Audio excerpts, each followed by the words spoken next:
చాలా మోసం అవుతుంది. మా ఊరికి అయితే అన్యాయం చేస్తున్నారు.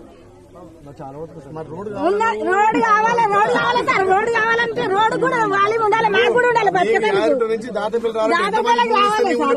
వచ్చిన సార్ వాళ్ళకు కూడా బతికేందుకు బతుకుతారు చూపించాలి. దాన్ని చూపించాలి, దాని మీద కూడా దాన్ని మాట్లాడాలి. మొత్తం మమ్మల్ని మొత్తం ఇట్లా చేస్తే ఎట్లా మేము ఏం చేసుకొని బతకాలి? అలైన్మెంట్ ఇట్లా చేంజ్ చేస్తున్నారు కదా సార్. చేంజ్ ఏం కొట్లాడతావో ఏం చేపిస్తావో మా దాదాపు ఇది ఏం చేపిస్తావో చూపించు నువ్వు. మేము చూపించినాక మాట్లాడతాం. ఊళ్ళకి రాని అంటావు. రాని సార్ మమ్మల్ని పడతారు. ఊళ్ళకి మిమ్మల్ని రానేమో మమ్మల్ని పడతారు. అందుకే మరి ఎలా పడతానికే మమ్మల్ని ఊళ్ళకి ఎలా పడతానికే గెలిపించినాం. అభివృద్ధి కావాలని